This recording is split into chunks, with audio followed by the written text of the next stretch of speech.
Vinicius' ultimatum. How will Madrid react? Neymar back to Barca? And Arsenal is ready to drop 65 million euros on a top striker.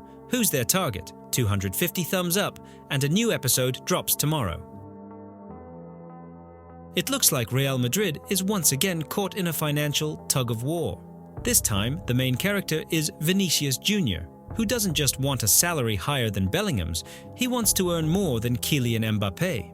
Some will say, has he lost his mind? Others might argue, well, he has the right to ask. The Saudi League has its eyes on Vinicius, and from the looks of it, they're ready to break all salary records. According to reports, they're preparing an offer that could become the biggest in sports history.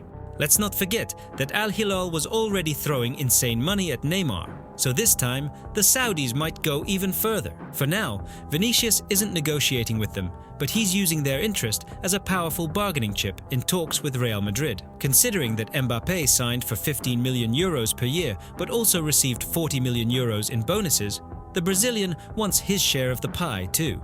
And according to Cadena Ser, his demand is over 25 million euros per year net, meaning after taxes. If you do the math, that's more than 50 million euros gross. Why is Real Madrid in shock? Let's look at it from another angle. Vinicius is an important player, but is he the team's main star? As long as Mbappé and Bellingham are there, that's still up for debate. And now he's stepping up and saying, I want more than everyone. The club isn't rushing to agree, but has already held 2 meetings with him. In the first one, they rejected his demands. In the second, they asked his camp to name a specific number. Now they're waiting for a third meeting that will determine the fate of the negotiations. You understand that these salary swings don't go unnoticed. The Mbappé deal already raised eyebrows within the squad. His contract came with conditions that left some players questioning things. Now, if Vinicius gets his 25+ million euros, what happens with Bellingham, who is currently settling for 10 million euros? Naturally, this would create tension in the dressing room. The club faces a tough decision. Give in to Vinicius' demands and risk locker room problems. Put him in his place and risk losing him in the future. And this is where the Real Madrid board starts getting headaches. But what if? There are a few possible scenarios. If Real Madrid agrees to Vinicius' terms, expect a new wave of salary demands from other key players. If they refuse, there's a risk that Vinicius will simply play out his contract and leave as a free agent, which would be a massive blow for the club. Could Real sell him to Saudi Arabia for, say, 400 million euros? That's debatable, because Vinicius himself isn't exactly eager to leave. By the way, if you've made it this far, it means you're really into transfer drama. But YouTube tells me that 80% of regular viewers watch my videos without subscribing. If you enjoy the content and want to stay updated on the biggest rumors and transfer breakdowns, hit that subscribe button. You won't miss a thing. So, what do you think Real Madrid will do? Will they give in, or will they put Vinicius in his place? Drop your thoughts in the comments. The Gunners are back in business, and this time their main target is Benjamin Šeško, the Slovenian giant from RB Leipzig. The 21-year-old striker continues to impress in the Bundesliga, racking up 15 goals in 30 games. And he's not just padding his stats. His victims include Bayern Munich, Atletico Madrid, and Juventus. How can you not take notice? Arsenal has been monitoring Šeško for a while, but now Chelsea has entered the race. Sounds exciting, right? But let's be real. Chelsea has been chasing strikers lately with the effectiveness of a kitten chasing a laser pointer. Lots of movement, but no real impact. Arsenal, on the other hand, has a genuine shot. The club has been searching for a reliable striker, and Šeško looks like the perfect solution to their problem. The price?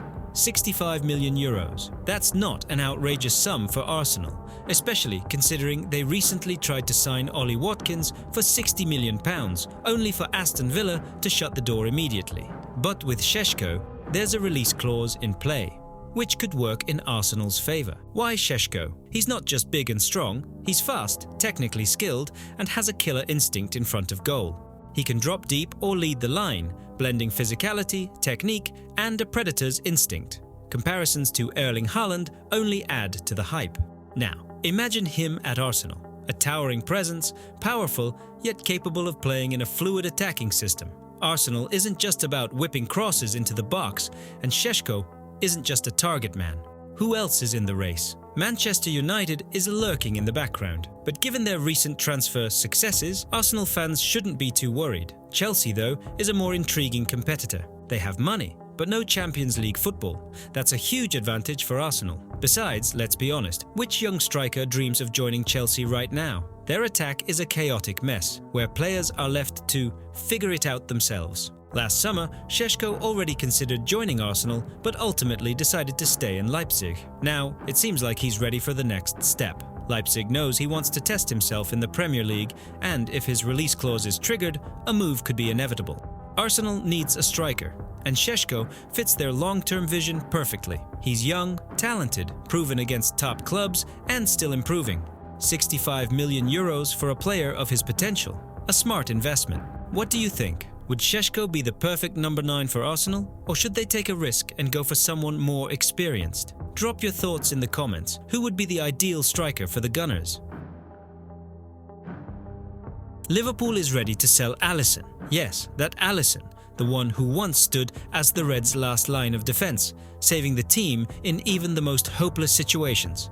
But it looks like an era is coming to an end. He's under contract until 2027. So what's the issue? Well, according to Team Talk, Liverpool is now open to offers for their number 1. And the reason isn't age or a dip in form, it's because a new goalkeeper is already on the horizon. Georgi Mamardashvili. Young, ambitious, and clearly not coming to sit on the bench. Liverpool agreed to sign him back in August for 35 million euros, and the Georgian shotstopper isn't arriving just to warm the substitute seats. So what happens to Alisson? Last summer, he had the chance to move to Saudi Arabia but turned it down. Money? Sure, the offer was great, but Alisson doesn't want to turn his career into a cash grab. His priority is staying in Europe and competing at the highest level. His ultimate goal? The 2026 World Cup. And to get there, he needs to be playing regularly, not watching from the bench while Mamardashvili takes his spot at Liverpool.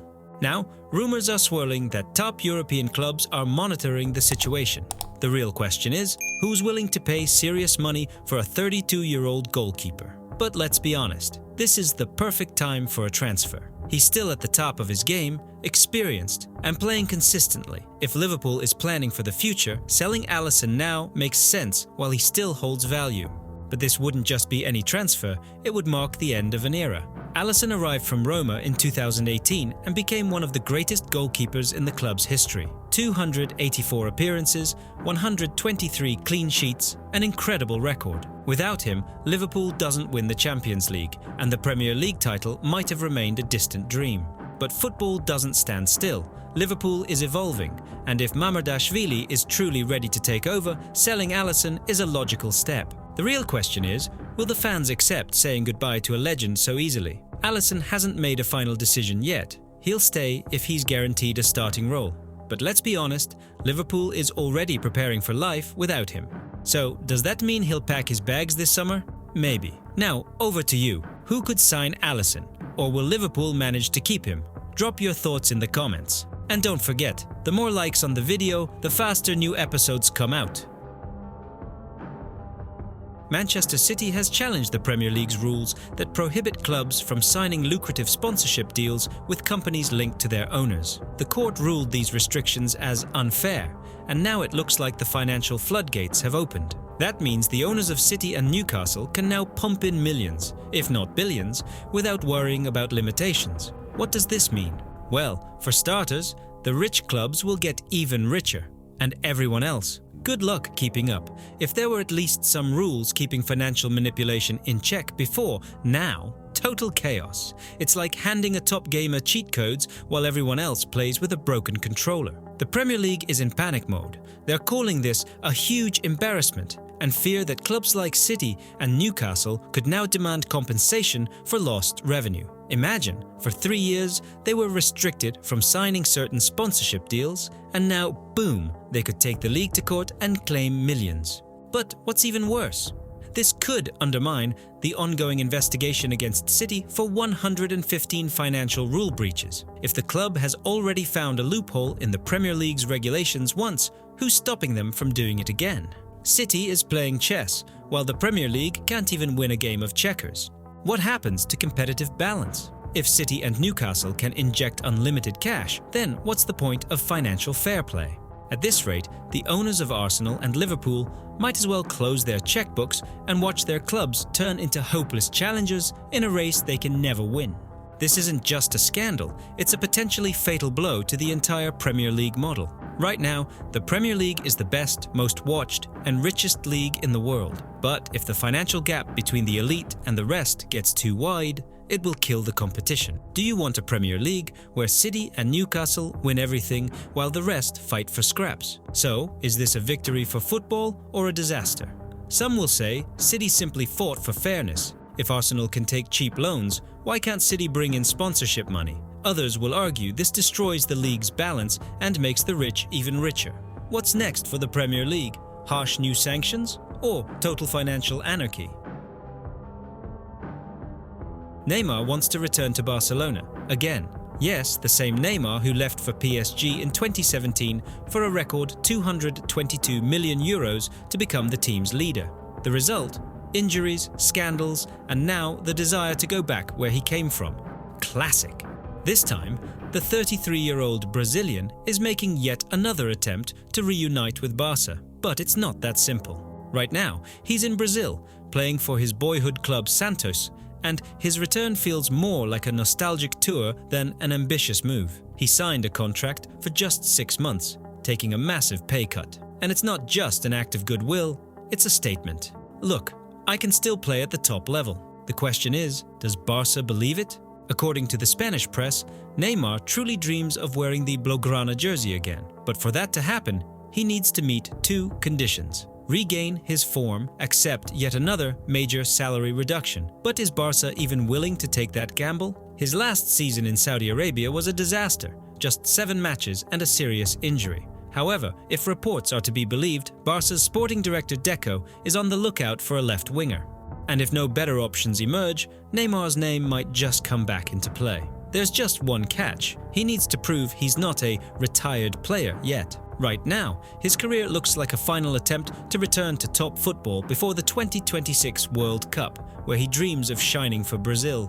But is Barca ready to open its doors again? On one hand, if he can get back even 70% of his former level, it would be a massive boost. Just remember his connection with Messi and Suarez. MSN terrified all of Europe. On the other hand, Neymar isn't just about magical moments. He's also injuries, inconsistency, and a huge risk of failure. He's 33, has missed countless games, and comes with a difficult personality, while Barca already has enough problems. Not to mention, the club's financial situation isn't great. Laporta loves big comeback stories, but is he willing to take the risk? Barca already got burned with Dani Alves' return. Sure, Neymar is younger, but the real question remains. Will the lethal winger return, or is this just a beautiful fairy tale for the fans? By the way, YouTube tells me that a huge 80% of you watch my videos regularly, but aren't subscribed. Let's fix that. Hit that subscribe button so you don't miss the latest transfer rumors. And now, the big question. How do you feel about Neymar returning to Barca? Would this be a new chance for a legend or just another expensive disappointment? Drop your thoughts in the comments. And for now, let's keep an eye on Neymar's attempt to revive his career at Santos.